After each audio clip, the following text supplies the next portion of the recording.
अस्सलाम वालेकुम स्टूडेंट्स, क्या हाल है? ठीक है आप?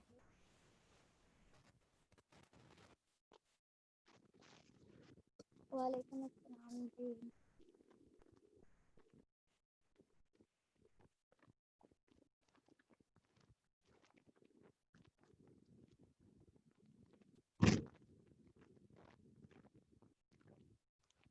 First, unmute yourself, please.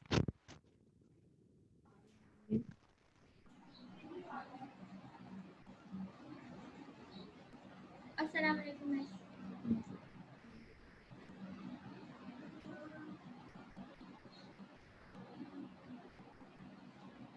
Flash नहीं हुआ?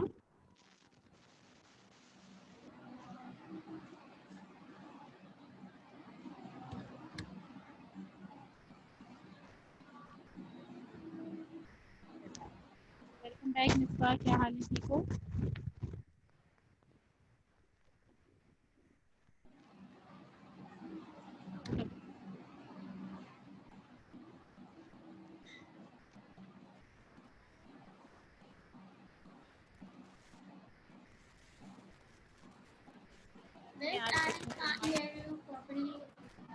वेल चैट आइए हमारे पास। I can not hear you properly. आपको मेरी आवाज़ नहीं आ रही है? प्लीज़ लाइबा, मारिया, मिसबा, आप प्लीज़ मुझे रिस्पॉन्स कीजिएगा। मेरी आवाज़ क्लियर आ रही है आपको? अब आ रही है मिस, अब आ रही है। ओके, क्या हाल है आप लोगों के? ठीक हैं आप लोग? जी मिस, अल्हम्दुलिल्लाह। सही भाई। लास्ट क्लास जो मारिया ने भी मिस की है लास्ट क्लासेस, और मिसबा शायद तुमने भी मिस की है। और हम अपना टॉपिक स्टार्ट कर चुके हैं, सेल का chapter, cell structure and microscopy, जिसमें मैंने बहुत ज़्यादा नहीं लेकिन इनिशियल इंट्रोडक्शन दिया था सेल का। ठीक है, और सबसे पहले तो मुझे ये बताइए कि टेक्स्ट बुक आप लोगों के पास है, क्योंकि ये बहुत इंपॉर्टेंट है। मैंने लास्ट क्लास में बहुत मतलब डीपली एक्सप्लेन किया था इस बात को कि टेक्स्ट बुक रीडिंग बहुत इंपॉर्टेंट है। लेक्चर नो डाउट आपको गो थ्रू करना है, लेकिन लेक्चर के साथ साथ टेक्स्ट बुक की रीडिंग बहुत ज़्यादा इंपॉर्टेंट है। तो आप सबके पास आपकी टेक्स्ट बुक है? मेरी जॉन्स का 4th एडिशन है आप चारों के पास? मिस मेरे पास अभी नहीं है, बट मैं ले लूँगी अभी बहुत जल्द। ठीक है, सही है। टेक्स्ट बुक है हमारी मैरी जॉन्स, और जो हमारी रेफरेंस बुक है दैट इज़ सॉपर। ठीक है, ये दो बुक्स आपके पास होनी चाहिए अलोंग विद योर समझ लीजिए कि आपका लेक्चर को डेफिनेटली आपने गो थ्रू करना है, लेकिन कोशिश कीजिए कि आप टेक्स्ट बुक को ज़रूर गो थ्रू करें, क्योंकि ये आपको बहुत हेल्प करने वाला है। ये हमारी लास्ट स्लाइड थी, देख लो मिसबा। यहाँ पे जो मैं टेक्स्ट बुक की तुम्हें इमेज दिखाना चाह रही हूँ दैट इज़ दिस। ये मैं लास्ट क्लास में बाकी स्टूडेंट्स को दिखा चुकी हूँ। मारिया आप भी देख लीजिएगा। This is your textbook, Mary Jones 4th edition है, और ये बहुत अच्छी बुक है। एक कंप्लीट गाइडलाइन मिलेगी आपको इस बुक के थ्रू, और इस बुक के अंदर आपके पास जो आपके जितना भी जो आपके नोट्स हैं वो, और आपका जो थ्योरेटिकल मटेरियल है वो बहुत अच्छा है। साथ साथ जो प्रैक्टिकल बेस्ड क्वेश्चंस हैं इसके, वो भी बहुत इंटरेस्टिंग है और बहुत हेल्पफुल हैं आपके लिए। तो ये आपकी टेक्स्ट बुक है, दिखाया मैंने इसलिए आपको है ताकि आप यही एडिशन लें, तो that would be good for you. इसके साथ आपके पास जो रेफरेंस बुक है जो कि आपको यकीनी तौर पे हेल्प करने वाली है दैट इज़ सॉपर, और ये सॉपर की रेफरेंस बुक आपको हेल्प करेगी सिर्फ एएस में नहीं, A2 में भी, और A2 के बाद आप आगे चल के अगर किसी भी सब्जेक्ट में that is related to biology और बायोकेमिस्ट्री, तो आपको बहुत ज़्यादा हेल्प करने वाली है ये बुक, क्योंकि इसके अंदर एग्ज़ाम बेस्ड क्वेश्चंस भी हैं, रेफरेंस मटेरियल भी है, और बहुत ही एक्सटेंडेड बुक है, बहुत ही डिटेल बुक है। इवन कि जब I was in my of MBBS, तो हम उस टाइम पे भी सॉपर यूज़ किया करते थे अपने फार्माकोलॉजी के लिए और बायोकेमिस्ट्री के लिए। तो ये बुक बहुत अच्छी है। तो ये है इमेज इस बुक की। इमेज दिखाने का मकसद सिर्फ ये है कि आप बुक लेने में कोई मिस्टेक ना करें। That is the image of Soper. Last class जो हमारी थी that was related to cell chapter outline पे मैं टाइम नहीं वेस्ट करूंगी, ये सब हम लोग कर चुके हैं। Why cells, animal and plant cell have features in common, differences in animal and plant cell, cell biology and microscopy, units of measurement in cell studies, ठीक है, electron microscopy, these are the topic actually. मैं करवा recording मौजूद है, देख chapter and microscopy के चैप्टर में दीज आर द टॉपिक्स, इन टॉपिक्स को हम कवर करने वाले हैं। और इसके बाद है एक्चुअल जो पूरा एक्सट्रैक्ट है इस चैप्टर का, जो पूरी जान है इस चैप्टर की, वो है इन दो टॉपिक्स के ultra structure of an animal cell and plant cell. इसमें हमारे पास एनिमल सेल का डिटेल स्ट्रक्चर एंड फंक्शन, जो ऑर्गेनल्स हमने ओ लेवल्स में नहीं पढ़े थे वो भी हमें ए लेवल्स में पढ़ने हैं, उनका स्ट्रक्चर पढ़ना है, उनका मैकेनिज्म पढ़ना है, एनिमल सेल में भी प्लांट सेल में भी, और डायग्राम की प्रैक्टिस भी करनी होगी। हम plan diagram, low power plan diagram, high power plan have to draw the superficial boundary along with the superficial structure of cell. No addition of organelle. जबकि high power plant diagram का मतलब होता है कि you have to draw a label diagram of animal cell or plant cell or any specific organelle. तो ultra structure of animal cell और plant cell बहुत interesting topic हमें मिलने वाला है, believe me in this chapter. जो हम करेंगे ना सिर्फ ये कि मैं डायग्राम ड्रॉ करके इंडिविजुअल एक एक ऑर्गेनल ड्रॉ, बल्कि उसके स्पेसिफिक पार्ट्स को और उसके फंक्शन को। और लास्ट टॉपिक होगा इस चैप्टर का, इस चैप्टर से रिलेटेड तमाम क्वेश्चंस, पेपर 1 के क्वेश्चंस को भी हम करेंगे टॉपिकली, पेपर 2 के क्वेश्चंस को भी करेंगे और कुछ बेस्ड क्वेश्चंस को भी हम टच करेंगे। ये सब कुछ हमने जो आज न्यू स्टूडेंट्स हैं हमारे पास, जिन्होंने आज हमारी क्लास ज्वाइन की है, ये सब हम लास्ट क्लास में कर चुके हैं और ये तमाम टॉपिक भी कर चुके हैं, जिसे मैं अभी एक्सप्लेन नहीं करूंगी, लेकिन जरूर बताऊंगी कि ये मेरी जिम्मेदारी है कि जिन बच्चों ने आज क्लास ज्वाइन की है एटलीस्ट उन्हें पता हो कि what we have done in the last class, the basic information related to the cells. मैं अगर मैं सवाल करूं मिसबा से, what are cells, Misbah cells क्या होते हैं? मैं वैसे तुम्हें सपोर्ट प्रोग्राम की क्लास में भी करवा चुकी हूँ। What are cells? कुछ इन्फॉर्मेशन है सेल्स से रिलेटेड? जल्दी जल्दी जरा करेंगे टॉपिक को ताकि हम आगे भी चलें। What are sales? सेल्स क्या होते हैं? Basic information. Okay, basic unit of living organism, basic unit of body, basic unit of life are called as cell. cell हमारी body का, हमारे mechanism का, हमारे body के तमाम parts का एक basic unit है. It is a building material, building block of life, and each and every part of our body actually made up of cell. हमारी body का एक एक part जिस basic material से बना है that is called as cell. cell structure जो है वो correlate करते हैं अपने functions को, सेल स्ट्रक्चर को रिलेट करते हैं अपने फंक्शंस को। लाइक अगर मैं बात करूं कि हमारी बॉडी के अंदर किस तरह की अपीयरेंस होती है, किस तरह के शेप होते हैं सेल के, तो cell has 2 types of structure. One is the identical structure and function of cell. One type of cell is identical structure and function and another one is called as, okay Misbah, मैं समझ सकती हूँ कि आपने मुझे response क्यों नहीं किया, क्योंकि आपका माइक काम नहीं कर रहा। कोई मसला नहीं है बेटा, होता है ऑनलाइन क्लासेस के अंदर। बात हम कर रहे थे कि हमारे पास 2 तरह के सेल्स होते हैं हमारी बॉडी में। एक होता है जो कि आइडेंटिकल शेप और फंक्शन कैरी करता है, the cell which consist of identical shape and identical function. एक तरह के एक वो सेल्स होते हैं जिनका एक जैसा स्ट्रक्चर होता है, एक जैसा शेप होता है, एक जैसा फंक्शन होता है। एक वो सेल्स होते हैं which are different in shape and specific in function. एक वो सेल्स होते हैं जो कि डिफरेंट होते हैं शेप में और डिफरेंट होते हैं फंक्शन के अंदर। दोनों तरह के सेल्स हमारी बॉडी के अंदर काम करते हैं। जो सेल्स आइडेंटिकली सेम होते हैं स्ट्रक्चर में और फंक्शन में, उनको हम कहते हैं those are called as general cells, like general animal cell और जनरल प्लांट सेल। लेकिन कुछ सेल्स ऐसे होते हैं जो कि स्पेसिफिक इन एक्शन होते हैं, those cells are called as specialized cells. वो सेल क्या कहलाते हैं? Specialized cells. हम यहाँ पे बात करेंगे जनरल सेल्स की भी, हम यहाँ पे बात करेंगे स्पेशलाइज्ड सेल्स की भी। जनरल सेल्स के अंदर जितने भी ओ लेवल्स में अगर तुम रिकॉल करो अपनी मेमोरी को, तो ओ लेवल्स के अंदर हमने जो टॉपिक किया था general structure of animal and plant cell, specialised structure and function of animal and plant cell. तो general structure of animal and plant cell में हमने किया था the same parts like cell wall, cell membrane, cytoplasm, mitochondria, these are the part which is identical in animal cell, which is identical in plant cell। ठीक है, ये एक जैसे हैं शेप के अंदर और अपने फंक्शन के अंदर। लेकिन कुछ सेल्स ऐसे होते हैं एनिमल के अंदर भी और प्लांट के अंदर भी जिनका शेप डिफरेंट होता है और जिनका स्पेसिफिक फंक्शन होता है, those are called as specialized cells. जैसे कि यहाँ पे लिखा हुआ है nerve cell. nerve cell belong to the brain. Nerve cells belong to the brain. It is the basic unit of brain and nerve cell का basic unit कहलाता है neuron, which is responsible to transmit signal across all the body parts. तमाम body parts को ये signal transmit करता है. वो signal जो होते हैं वो sensation carry करते हैं from one part of body towards another. तो nerve cells जो होते हैं वो important part हैं actually हमारे brain का, और ये responsible होते हैं for transmitting signal, यानी कि ये कोई खास काम कर रहे हैं. तो हम कह सकते हैं कि nerve cells are the specialised cell. इसी तरह से रेड ब्लड सेल मैंने हाईलाइट किया हुआ है क्लास, मैंने हाईलाइट किया हुआ है रेड ब्लड सेल.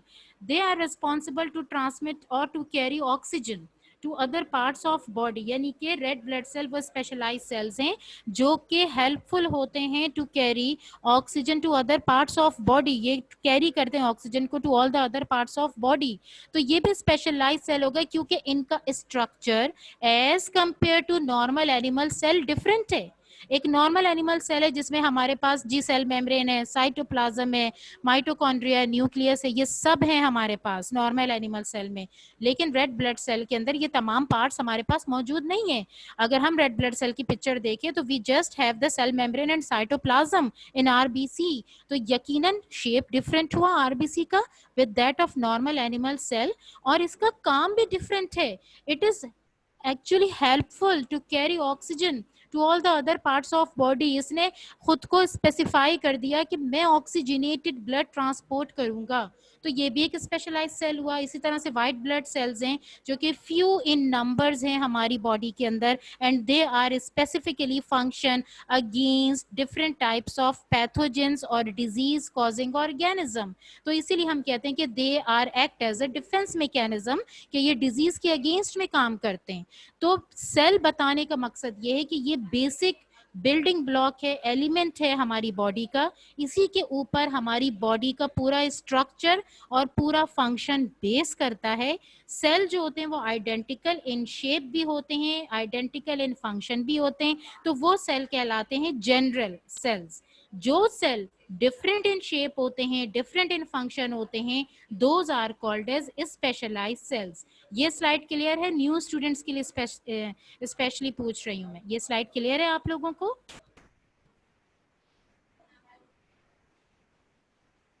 जी गाइस, ये स्लाइड क्लियर है आप लोगों को?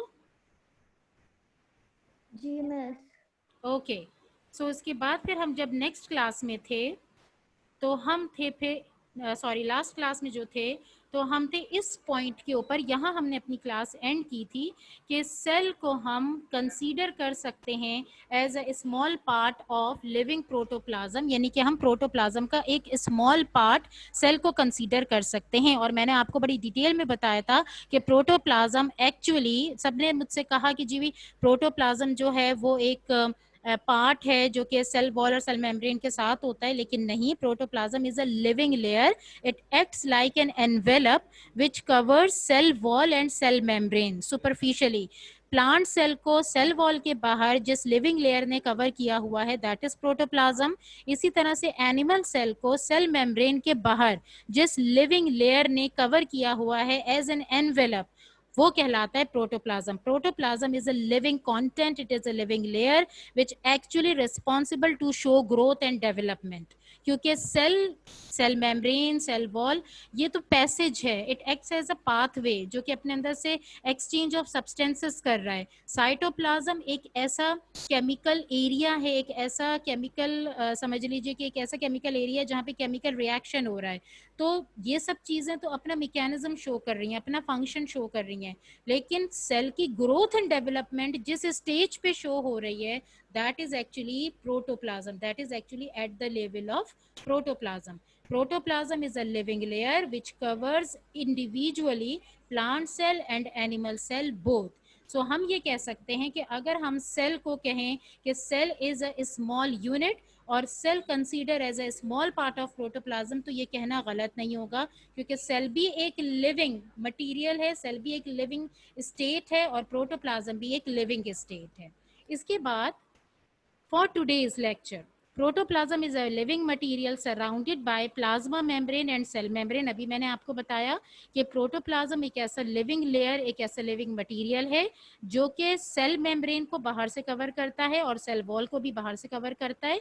और protoplasm actually it is made up of water, 90% water, as well as it consists of storage carbohydrate, proteins and fat. जो हमारी बॉडी के अंदर कार्बोहाइड्रेट, प्रोटीन और फैट होता है वो आके एक्सेस कार्बोहाइड्रेट, प्रोटीन और फैट, एक्सेस कार्बोहाइड्रेट, प्रोटीन और फैट आके प्रोटोप्लाज्म पे स्टोर हो जाता है। जब एक्सेस कार्बोहाइड्रेट, प्रोटीन और फैट इस लिविंग लेयर पे डिपॉजिट होना शुरू होता है तो it shows it's growth and development.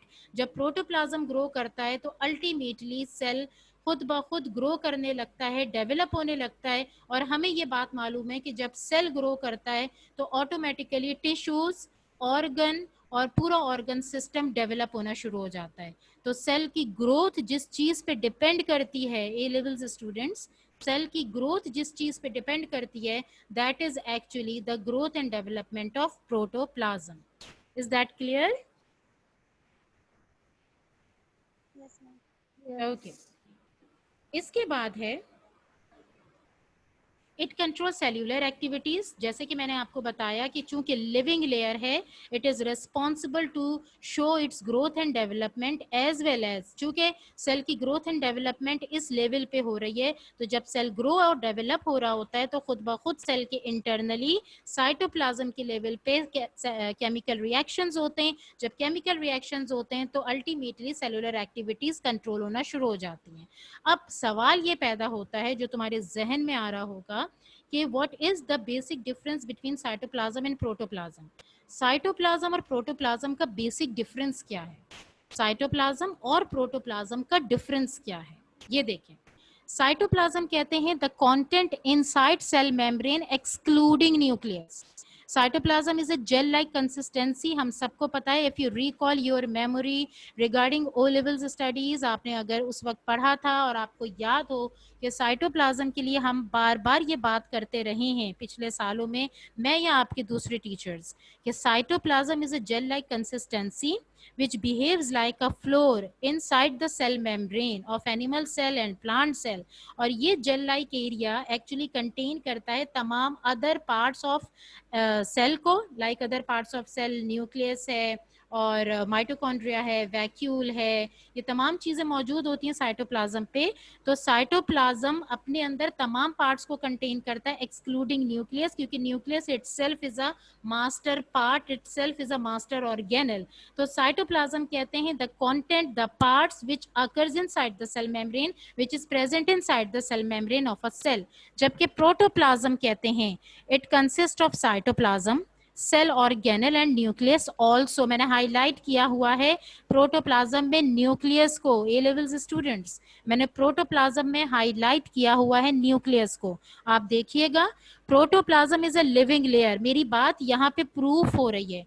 Protoplasm is a living layer, it consist of cytoplasm as well as cell organelle. Cell organelle कहते हैं all the parts of cell, cell organelle कहते हैं all the parts of cell along with nucleus, यानी कि total sale के तमाम parts, cell के तमाम पार्ट्स, आप सेल मेम्ब्रेन को ले लें, साइटोप्लाज्म को ले लें, माइटोकॉन्ड्रिया को ले लें, न्यूक्लियस को ले लें, वैक्यूल को ले लें, क्लोरोप्लास्ट को ले लें, ठीक है, सारे पार्ट्स को अगर आप कलेक्टिवली कहें तो these all parts consider as the part of protoplasm.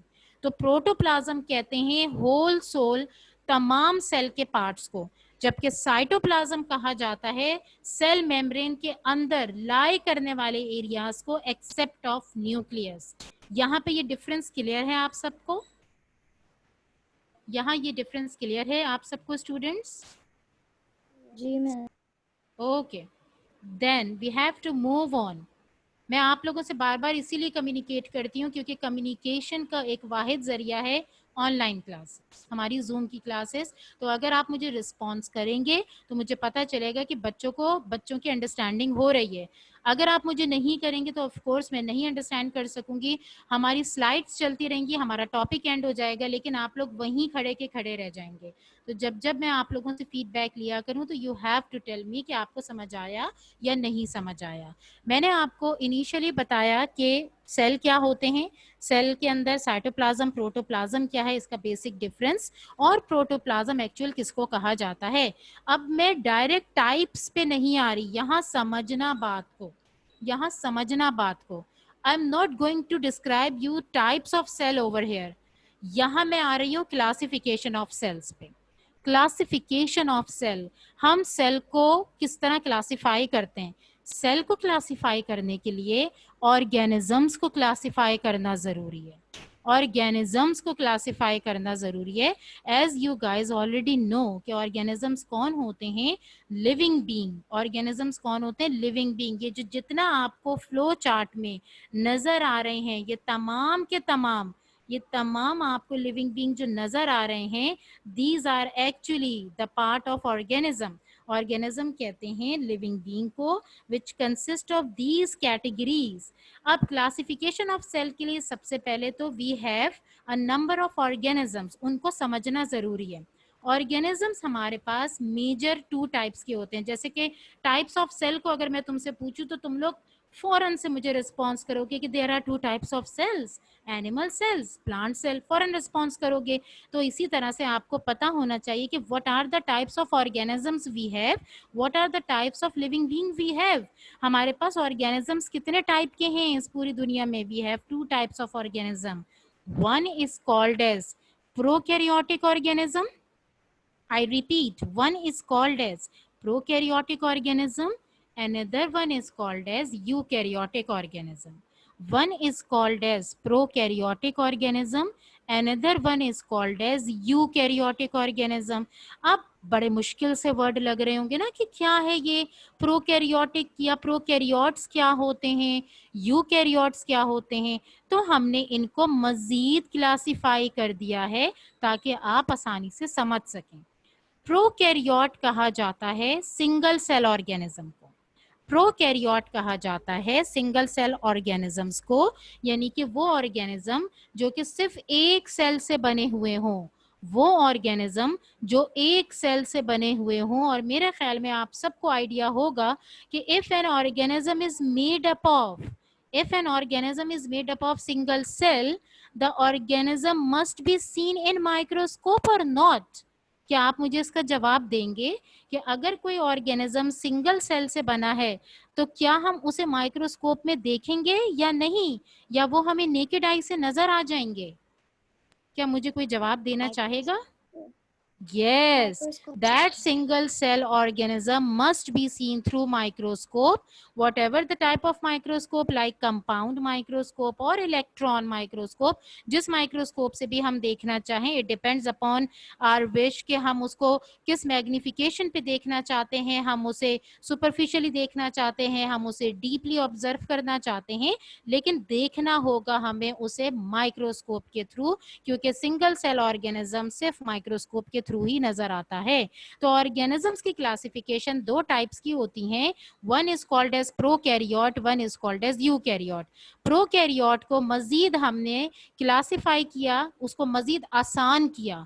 आसान क्या किया, सिंगल सेल ऑर्गेनिज्म होते हैं जो कि माइक्रोस्कोप में नजर आते हैं। एग्जाम्पल क्या होगी उसकी, एग्जाम्पल होगी one is called as archaea और साइनोबैक्टीरिया, और another one is called as simple bacteria. ठीक है, हमारे सिलेबस का पार्ट है बैक्टीरिया, हमारे जो सिलेबस का पार्ट है दैट इज बैक्टीरिया। यानी कि बैक्टीरिया किस ऑर्गेनिज्म का इस हिस्सा है, बैक्टीरिया को अगर हम कहें, bacteria is an example, bacteria किस ऑर्गेनिज्म का हिस्सा है, बैक्टीरिया पार्ट है प्रोकैरियोटिक ऑर्गेनिज्म का। Bacteria is an example of prokaryotic organism. Single cell तो है लेकिन किसका पार्ट है, प्रोकैरियोटिक ऑर्गेनिज्म का। सिंगल सेल है, माइक्रोस्कोप के थ्रू नजर आएगा। मजीद इसकी फीचर्स मैं भी बताती हूँ। पहले आ जाओ यूकैरियोटिक ऑर्गेनिज्म में। मजे की बात है, यूकैरियोट्स मजीद क्लासिफाई हो रहा है 2 टाइप्स में। One is called as single cellular organism, single cell organism, another one is called as multi cellular organism. एक यूकैरियोटिक ऑर्गेनिज्म होते हैं सिंगल सेल, दूसरे होते हैं मल्टी सेल्यूलर। मल्टी सेल्यूलर जो आसान है, जल्दी से बता दूं तुम्हें, those organism which consist of million number of cells, countless number of cells and which can be seen easily through our naked eye, those organisms are called as multicellular organism। Examples हैं हम खुद, examples हैं हम खुद, like animal, human being भी categorically आते हैं animals के अंदर, लाइक एनिमल, लाइक प्लांट और लाइक दोज फंगाई। फंगाई की भी टाइप्स होती हैं, some fungi are unicellular, some fungi are multicellular. तो जो फंगस हमें नेकेड आई से नजर आता है, those fungi are called as multicellular fungi. Like mushrooms हमें नजर आता है, ठीक है, हमारी नेकेड आई से। So multicellular is the part of eukaryotic organism। हम animal, human being, plant, fungi, हम किसका पार्ट हैं, हम किस ऑर्गेनिज्म का पार्ट हैं ए लेवल्स स्टूडेंट्स? हम पार्ट हैं यूकैरियोटिक ऑर्गेनिज्म का। तो अब से अगर मैं पूछूं कि हम किस ऑर्गेनिजम्स का पार्ट हैं, तो आप सबका क्या आंसर होगा? आप सबका क्या आंसर होगा? We are called you as eukaryotic organism। We as a human being, as an animal, like plant, like fungi, we are the parts of eukaryotic organism जिनके अंदर मिलियन नंबर्स ऑफ सेल्स हैं और जो आसानी से naked eye से नजर आ सकते हैं, ठीक है। लेकिन यूकैरियोटिक ऑर्गेनिज्म की एक और एग्जाम्पल है, that is based upon single cell organism. Another example है सिंगल सेल ऑर्गेनिज्म। इस एग्जाम्पल, इस सिंगल सेल ऑर्गेनिज्म की एग्जाम्पल है, इस सिंगल सेल यूकैरियोटिक ऑर्गेनिज्म की एग्जाम्पल है, सिंगल सेल यूकैरियोटिक ऑर्गेनिज्म की एग्जाम्पल है प्रोटिस्ट या प्रोटोजोआ। मेरे ख्याल में प्रोटोजोआ आप लोगों ने जरूरी पढ़ा होगा, शायद प्रोटिस्ट नाम से आप ना वाकिफ हो, लेकिन प्रोटोजोआ आपने पढ़ा होगा। प्रोटोजोआ का जो न्यू नेम है दैट इज प्रोटोक्टिस्टा या प्रोटिस्ट। प्रोटोजोआ, प्रोटिस्ट, इसके एग्जाम्पल है, अभी फौरन क्लिक करोगे तुम लोग, प्रोटिस्ट या प्रोटोजोआ की एग्जाम्पल है एमीबा। किस किस को पता है एमीबा के बारे में, कि amoeba is a single cell organism? किसी को पता है एमीबा के बारे में? It is a single cell organism. Sciences में पढ़ के आए हुए हैं, ए लेवल्स, बेशक आप लोग अभी ए लेवल्स के स्टूडेंट्स हैं, लेकिन आप लोग साइंसेज में पढ़ के आए हुए हैं कि जी प्रोटोजोआ होता है एक सिंगल सेल ऑर्गेनिज्म और प्रोटोजोआ की एग्जांपल होती है एमेबा। तो वो जो एमेबा की एग्जांपल आती है मेरा बच्चा, वो आती है सिंगल सेल यूकैरियोट के एग्जाम्पल के अंदर। तो इस तरह से इन शॉर्ट अगर मैं कवर करूं अपने इस टॉपिक को, ऑर्गेनिज्म के अगर कवर करूं अपने टॉपिक को, तो organisms are of two type, one is called as prokaryote and one is called as eukaryote। Prokaryote single cell organism bacteria होते हैं। हमारी दुनिया में प्रोकैरियोट्स एक cyanobacteria, archaebacteria and bacteria होते हैं, लेकिन हमें सिर्फ बैक्टीरिया पढ़ना होगा अपने सिलेबस में, ठीक है, और पढ़ना है, this is the part of our syllabus. इसी तरह से यूकैरियोटिक ऑर्गेनिज्म दो टाइप्स के होते हैं, सिंगल सेल के अंदर एमीबा हमारे पास एग्जाम्पल है और मल्टी सेल्यूलर के अंदर तमाम एग्जाम्पल्स हैं, animal as human being, animal itself, plant and multicellular fungi. Is that clear? अब तुम लोग सोचो, is Yes. That clear? Okay, अब तुम लोग सोचोगे कि मिस ने ये तो बता दिया कि एग्जाम्पल क्या होती हैं प्रोकैरियोट्स की और यूकैरियोट की, लेकिन हमें ये भी तो पता होना चाहिए ना कि what are the properties of prokaryote, के प्रोकैरियोट्स की प्रॉपर्टीज क्या होती हैं, यानी कि बैक्टीरिया की प्रॉपर्टीज क्या होती हैं। बैक्टीरिया दिखने में कैसे होते हैं, how do they look like, वो दिखने में कैसे होते हैं, उनकी अपीयरेंस कैसी है, उनका फंक्शन क्या है, मैकेनिज्म क्या है, केमिकल एक्टिविटीज क्या है, वो किस तरह से मूव करते हैं, किस तरह से अपना फंक्शन परफॉर्म करते हैं। तो हमारे पास एक तो प्रोकैरियोट की एग्जांपल है बैक्टीरिया और हमारे पास यूकैरियोट की एग्जांपल है। तो पहले हम इनको कंपेयर कर लेते हैं। सो मुझे ये बताइए, मैं आपसे पूछूंगी what we have to do first, prokaryote हम पहले करें या हम यूकैरियोट्स पहले करें? आप क्या चाहते हैं, हम यूकैरियोटिक प्रॉपर्टीज पहले करें या हम प्रोकैरियोटिक प्रॉपर्टीज पहले करें? यूकैरियोट में I will do first multi cellular, तो मैं आपको ऑप्शन दे रही हूँ, हम प्रोकैरियोटिक प्रॉपर्टीज पे पहले जाएं, बैक्टीरिया पे, या eukaryotic, both have the same like detail. Prokaryote की अपनी एक पर्टिकुलर डिटेल है, यूकैरियोट की अपनी एक पर्टिकुलर डिटेल है। क्या पढ़ना चाहेंगे? यूकैरियोटिक पढ़ लेते हैं मिस। यूकैरियोटिक पढ़ना चाहेंगे। आई न्यू दैट, इसलिए कि eukaryotic related to our body ना, तो इसलिए जरा आसानी से समझ आ जाता है। वेल चलें ठीक है, हम यूकैरियोट्स पे आते हैं, उसके बाद हम प्रोकैरियोट्स पे जाएंगे। It's okay. वैसे बैक्टीरिया भी इंटरेस्टिंग होता है, सही है। चलिए जी, यूकैरियोटिक ऑर्गेनिज्म की जब हमने अभी बात की थी level students, Afiya are you understanding my point? आप मौजूद हैं मेरे साथ? आफिया शायद मौजूद नहीं है। ओके, जहां जिसको भी प्रॉब्लम हो रही हो वो मुझसे बिल्कुल ड्यूरिंग द क्लास पूछ सकता है, ठीक है। चैट नहीं कीजिएगा, आप बिल्कुल माइक अनम्यूट करके पूछ सकते हैं। यूकैरियोटिक ऑर्गेनिजम्स कौन से होते हैं, इसकी प्रॉपर्टीज पे जाने से पहले मैं आपको बताऊं, दोज ऑर्गेनिज्म, ये पॉइंट लिख भी लीजिएगा अपने पास, नोट डाउन कर लीजिएगा।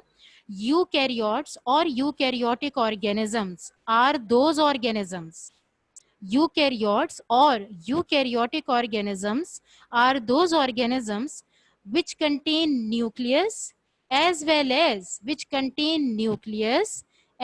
as membrane bound organelles, nucleus as well as membrane bound organelles. अब न्यूक्लियस तो तुम्हें समझ आ गया होगा कि जितने भी लिविंग ऑर्गेनिज्म हैं जिनके सेल के अंदर न्यूक्लियस होता है, जितने भी लिविंग ऑर्गेनिज्म हैं जिनके सेल के अंदर न्यूक्लियस होता है, वो यूकैरियोट्स कहलाते हैं। लेकिन मेम्ब्रेन बाउंड ऑर्गेनल का क्या मतलब है, ये शायद नहीं समझ आया होगा। What does it mean membrane bound organelle? Membrane bound organelle कहते हैं all the organelle कहते हैं parts of cell को, like mitochondria, like nucleus, like ribosome, endoplasmic reticulum, chloroplast, vacuole, these are the parts of cell, even animal cell और plant cell, तो parts of cell को organelle कहा जाता है। तो the parts of cell which directly connected with the cell membrane, and cytoplasm, वो parts of cell जो कि direct in touch हो सेल मेम्ब्रेन से और साइटोप्लाज्म से, वो पार्ट्स ऑफ सेल जो कि डायरेक्ट इन टच हो सेल मेम्ब्रेन से, साइटोप्लाज्म से, और अपनी केमिकल एक्टिविटी शो करें विद द साइटोप्लाज्म, अपनी केमिकल एक्टिविटी शो करें with the cytoplasm and cell membrane, those organisms are called as membrane bound organisms, and those organisms consist of membrane bound organelle। वो organism जिनके अंदर membrane bound organelle होता है, membrane bound organelle होता है with nucleus, उनको eukaryotic organism कहा जाता है। आई रिपीट, यूकैरियोटिक ऑर्गेनिज्म उन ऑर्गेनिजम्स को कहते हैं, उन लिविंग बीइंग को कहते हैं जिनके अंदर न्यूक्लियस होता है और साथ साथ पार्ट्स ऑफ सेल यानी ऑर्गेनल्स ऑफ सेल होते हैं, और ये पार्ट्स ऑफ सेल अटैच होते हैं with the cytoplasm and with the cell membrane directly, इनको कहते हैं यूकैरियोटिक ऑर्गेनिज्म। अब यूकैरियोट के अंदर दोनों ही आ जाएंगे, प्लांट सेल भी आ जाएगा, एनिमल सेल भी आ जाएगा। कैसे? क्योंकि मैं अगर तुम्हें बताऊं, plant cell contain nucleus, animal cell contain nucleus, हमें पता है कि प्लांट सेल के अंदर भी न्यूक्लियस है, एनिमल सेल के अंदर भी न्यूक्लियस है, प्लांट सेल के अंदर भी ऑर्गेनल्स हैं, लाइक क्लोरोप्लास्ट है, सेंट्रल वैक्यूल है, माइटोकॉन्ड्रिया है, एंडोप्लाज्मिक रेटिक्यूलम है, राइबोसोम है, ये तमाम चीजें प्लांट सेल के अंदर, ठीक है। ये तमाम चीजें डायरेक्टली इन कांटेक्ट हैं with the cytoplasm, with the cell membrane. तो हम कह सकते हैं कि plant cell is again the eukaryotic organism. इसी तरह से एनिमल सेल के अंदर भी न्यूक्लियस मौजूद है और तमाम दूसरे ऑर्गेनल्स हैं which are directly intact with the cytoplasm and cell membrane. तो हम प्लांट सेल और एनिमल सेल दोनों के बारे में डिस्कस करेंगे। लेकिन पहली बात तो ये कि प्लांट सेल और एनिमल सेल में almost structure and features are same, यानी कि बहुत से स्ट्रक्चर और जो बहुत सारे जो ऑर्गेनल्स होते हैं they have the same structure and function. कौन कौन से स्ट्रक्चर ऐसे हैं, कौन कौन से पार्ट्स ऐसे हैं जिनका स्ट्रक्चर भी सेम है, जिनका फंक्शन भी सेम है? जैसे कि सेल मेम्ब्रेन दोनों के अंदर मौजूद है, प्लांट सेल के अंदर भी मौजूद है, एनिमल सेल के अंदर भी मौजूद है। तो सेल मेम्ब्रेन का वही फंक्शन होगा एनिमल सेल में जो प्लांट सेल में। साइटोप्लाज्म का, that is the similarity between plant cell and animal cell, cytoplasm. Cytoplasm का वही फंक्शन होगा एनिमल सेल में जो प्लांट सेल के अंदर है। इसी तरह से mitochondria, it actually possess the same function in both animal cell and plant cell। Mitochondria भी possess करता है same function in animal cell and plant cell. Mitochondria भी एनिमल सेल और प्लांट सेल के अंदर एक जैसा फंक्शन शो करता है। इसी तरह से न्यूक्लियस का भी सेम फंक्शन है। न्यूक्लियस का भी same function, it is responsible for cell division. It is responsible for cell division. Animal cell के अंदर भी सेल डिवीजन कर रहा है, प्लांट सेल के अंदर भी। तो एनिमल और प्लांट सेल के अंदर बहुत से ऑर्गेनल्स ऐसे हैं जिनका फंक्शन सेम है, लेकिन कुछ ऑर्गेनल्स ऐसे हैं जिनका फंक्शन और स्ट्रक्चर सेम नहीं है, डिफरेंट है। कुछ ऑर्गेनल्स ऐसे हैं स्टूडेंट्स जिनका स्ट्रक्चर भी डिफरेंट है और फंक्शन भी डिफरेंट है, जिनकी अपीयरेंस, जिनकी प्रेजेंस भी डिफरेंट है और जिनका फंक्शन भी डिफरेंट है। Are you getting my point? क्या आपको यहाँ तक बात समझ आई? Yes. Yes. ओके। अब सबसे पहली बात तो ये, अगर मैं सिमिलैरिटीज की बात करूं, अब मैं यहाँ पे आपसे सवाल करना शुरू होती हूँ। सिमिलैरिटीज की बात करूं बजाय इसके कि मैं पहले डिफरेंसेस पे आऊं, कि इफ मैंने ये कहा कि if cell membrane possess same function in animal cell and plant cell, because I'm not going to waste my time upon the similarities, क्योंकि ऑलरेडी आप लोग पढ़ के आए हुए हैं, हम अभी इसको म्यूचुअली शेयर भी कर लेते हैं। कि if I am going to discuss similarities of animal and plant cell, जिसमें पहला पॉइंट है सेल मेम्ब्रेन। सेल मेम्ब्रेन का function animal cell plant cell में सेम है। कौन बताएगा specific function of cell membrane? कौन बताना पसंद करेगा specific function of cell membrane? To allow the passage of allow the passage of like It acts as a passage, it acts as a of passage। molecules and specific small, especially the smaller molecules. शाबाश, well done. It acts as a passage, it is made up of partially permeable membrane. ये property दोनों में same है, plant के अंदर भी animal के अंदर भी, कि it act as a passage, it is made up of partially permeable membrane.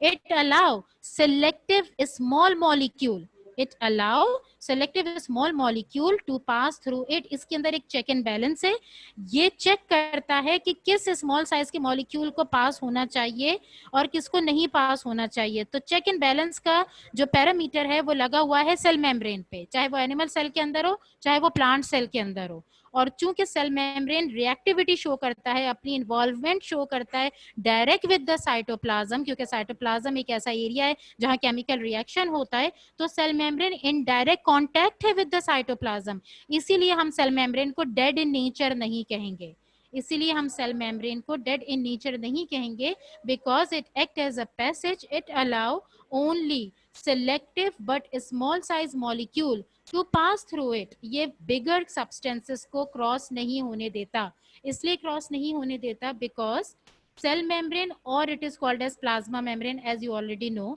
कि सेल मेम्ब्रेन को हम प्लाज्मा मेम्ब्रेन भी कहते हैं। It consist of numerous small pores, it consists of numerous small pores or numerous small pits which allow only a small size molecule to pass through it, which is actually required by the cell cytoplasm to carry out its chemical reaction। तो ये तो हो गया same function cell membrane का। अब मुझे कौन बताएगा same function of mitochondria in animal cell and plant cell? Same function of mitochondria in animal cell and plant cell.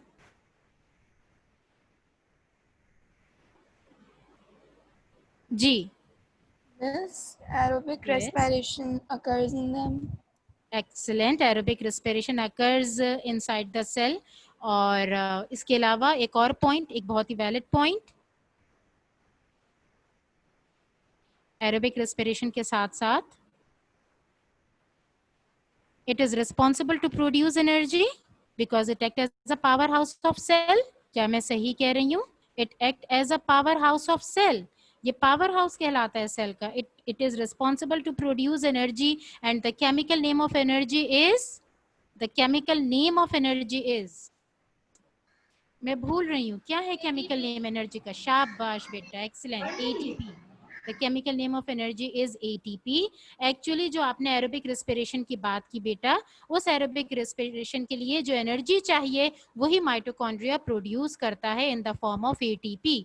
सो हमने अभी दो चीजें की, same function of cell membrane in animal and plant cell, same function of mitochondria in animal and plant cell. Well mitochondria से related further more details हैं जो मैं अभी आगे चल के आपको बताऊंगी।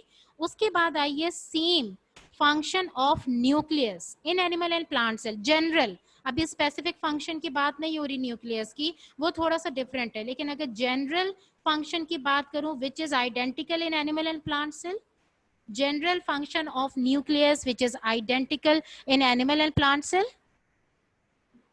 Miss, it is necessary for cell division. Shabash, it is necessary for cell division, for cell reproduction, so that it increases the number of cells inside the body. Cell की multiplication होती है, number of cell increases होते हैं, ultimately body की growth and development होती है।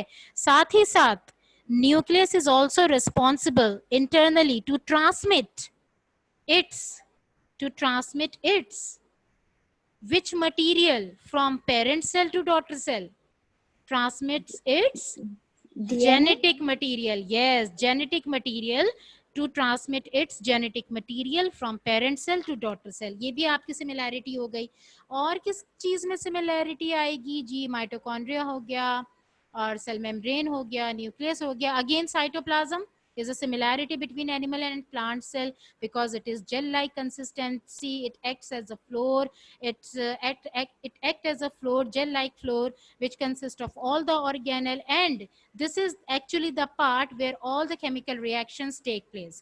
Cytoplasm plant cell के अंदर भी और animal cell के अंदर भी वो part होता है जहां पे इन cells की chemical reactions काम करते हैं। ये तो हो गए similarity। अब जरा आ जाओ differences पे, अब जरा किस पे आ जाओ? डिफरेंसेस पे। मोस्ट इंपॉर्टेंट डिफरेंस जो कि एनिमल सेल में है लेकिन प्लांट सेल में नहीं है, याद करो, कुछ है ऐसा? Recall your memory. नहीं, जो कि एनिमल Cell सेल wall. में है, एनिमल सेल में Oh, है बट प्लांट सेल में नहीं। yes. Cell wall. Animal cell में है बच्चा बट प्लांट सेल में नहीं है। Oh, Animal cells have like small vacuoles, a lot of small vacuoles. बिल्कुल, एनिमल सेल है वैक्यूल बट प्लांट सेल है लार्ज वैक्यूल। ठीक है, वो भी हम करेंगे, that is my second point. लेकिन उससे भी ज्यादा इंपॉर्टेंट पॉइंट सेंट्रियोल, सेंट्रियोल उससे भी ज्यादा इंपॉर्टेंट पॉइंट है centriole. Centriole is specifically present in animal cell. ये सबसे मेजर डिफरेंस एनिमल और प्लांट सेल का ये होता है कि animal cell contain centriole just besides of nucleus. आज आप पिक्चर भी देखिएगा, थोड़ी देर में मैं आपको भी दिखाऊंगी, स्लाइड शेयर करूंगी। just besides of nucleus we have a tube like structure, just besides of nucleus we have a tube like structure, just besides of nucleus we have a pair of tube like structure which is called as centriole in animal cell. In animal cell, plant cell do not contain centriole, plant cell do not contain centriole, plant cell में centriole नहीं होता। ठीक है, plant cell में centriole नहीं होता, animal cell में centriole होता है। प्लांट सेल में सेंट्रियोल नहीं होता, एनिमल सेल में सेंट्रियोल होता है। सेंट्रियोल का मेन फंक्शन होता है, it is helpful for cell division, it is helpful for cell division, for sale reproduction. अब तुम बोलोगे, अगला सवाल तुम्हारा ये हो सकता है कि स्मार्ट क्वेश्चन हो सकता है कि मिस तो क्या फिर एनिमल सेल सेल डिवीजन कर रहा है, प्लांट सेल सेल डिवीजन नहीं करता? क्या आप ये सवाल करेंगे मुझसे? क्या आप समझते हैं कि एनिमल सेल सेल डिवीजन करता है, प्लांट सेल सेल डिवीजन नहीं करता? जी A levels students, animal cell cell division करता है, प्लांट सेल नहीं करता?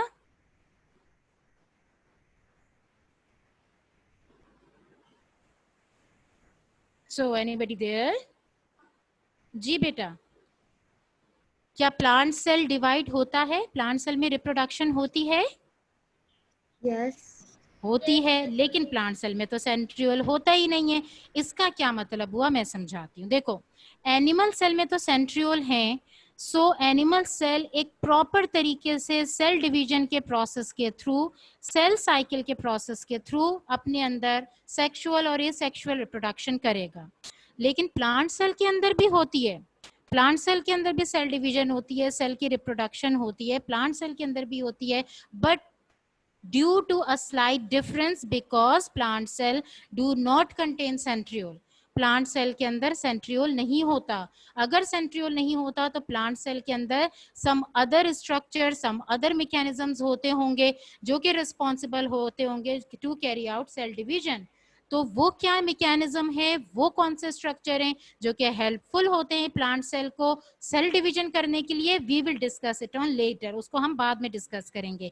बताने का मकसद ये है कि पहला डिफरेंस जो है दैट इज सेंट्रियोल, जो एनिमल सेल में होता है, यूकैरियोटिक एनिमल सेल में होता है, लेकिन प्लांट सेल में नहीं होता. सेंट्रियोल का काम है सेल डिवीजन करना.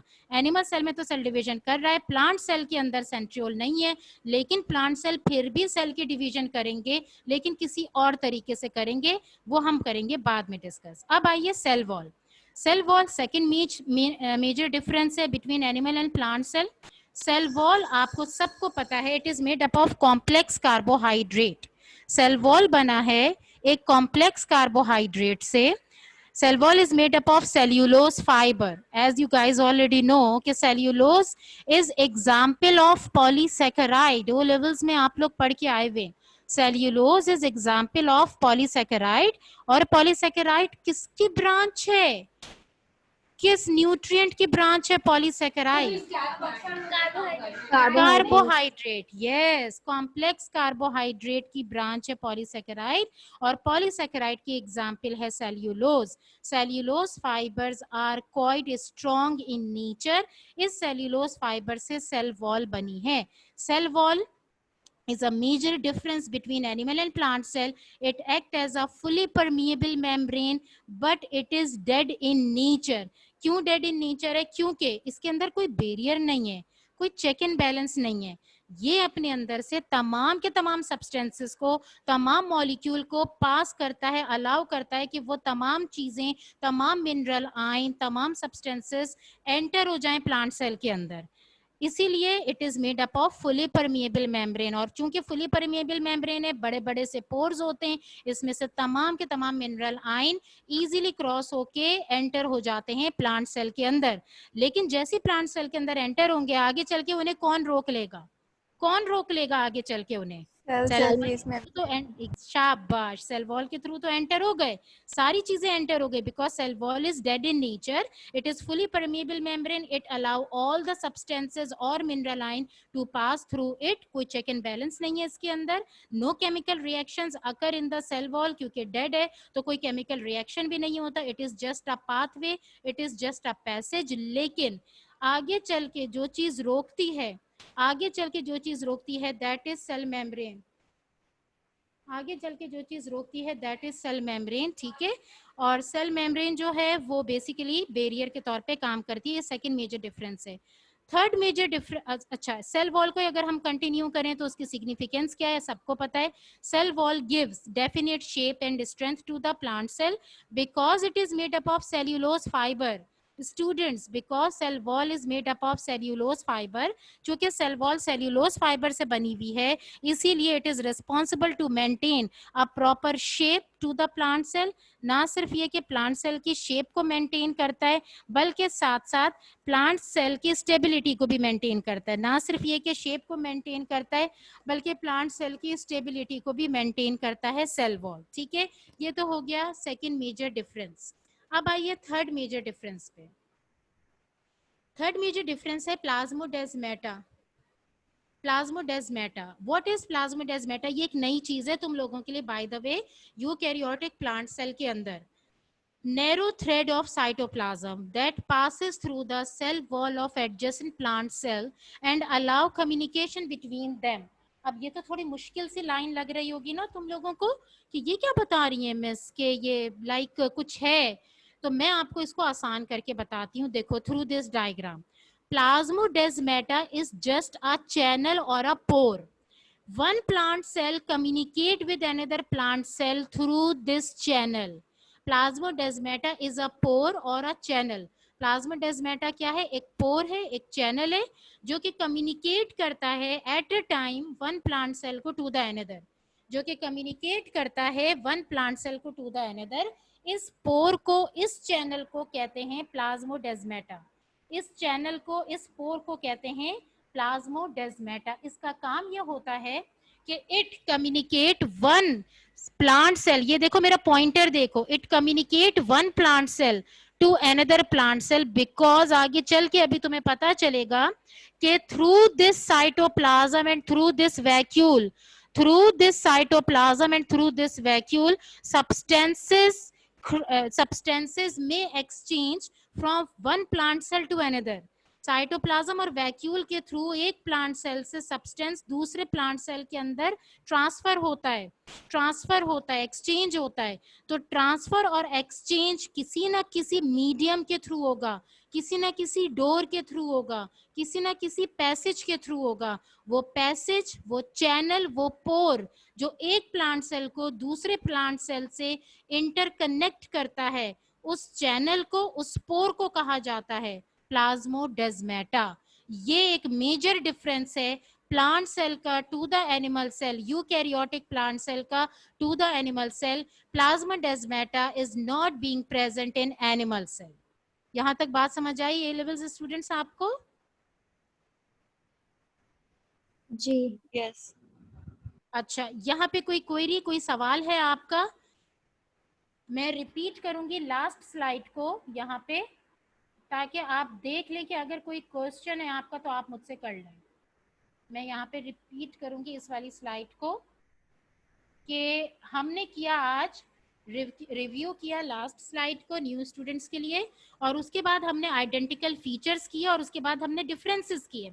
डिफरेंसेस में पहला डिफरेंस था सेंट्रियोल का, which is present in animal cell, not in plant cell, but centriole is responsible for cell division in animal cell. However, plant cell also go for cell division, but through some other mechanism, but through some other process. ठीक है? दूसरा difference है cell wall का, which is present in plant cell not in animal cell, और ये cell wall बनती है complex carbohydrate cellulose fibre से, फुली परमिएबल होती है, डेड इन नेचर है, no chemical reactions occur in cell wall. इसके साथ साथ cell wall is responsible to give definite shape and strength to the plant cell. और उसके बाद हमने किया प्लाज्मोडेस्माटा। यहां तक की स्लाइड क्लियर है आपको? जी। ओके बेटा, अब यहाँ पे हम एंड कर रहे हैं इस वक्त अपनी क्लास को। मंडे को हम करेंगे एक दो और ऑर्गेनल्स हैं, which is the basic difference between animal cell and plant cell, and then we will do prokaryote. Monday का जो टास्क है हमारा, that would be 2 other organelles of eukaryotic plant cell, और उसके बाद फिर हम प्रोकैरियोट्स का टॉपिक अपना एंड कर लेंगे। अपना बहुत ज्यादा ख्याल रखिएगा, इंशाल्लाह ताला Miss? मिलते हैं। जी बेटा, इफ मिस, वो यू मैं हैव एनी पूछ रही थी, क्वेश्चन। ओ लेवल की आप सपोर्ट क्लास कब लेंगी? इंशाल्लाह कल। Okay miss. अच्छा मिसबा, ओ लेवल्स की जो सपोर्ट क्लास होगी तो उसके अंदर हमारा टॉपिक जो होगा न्यूट्रिशन इन प्लांट होगा। ठीक है? ठीक है मिस, ठीक है। ओके ओके, टेक केयर, अल्लाह हाफिज आप सबको, थैंक यू सो हाँ। मच।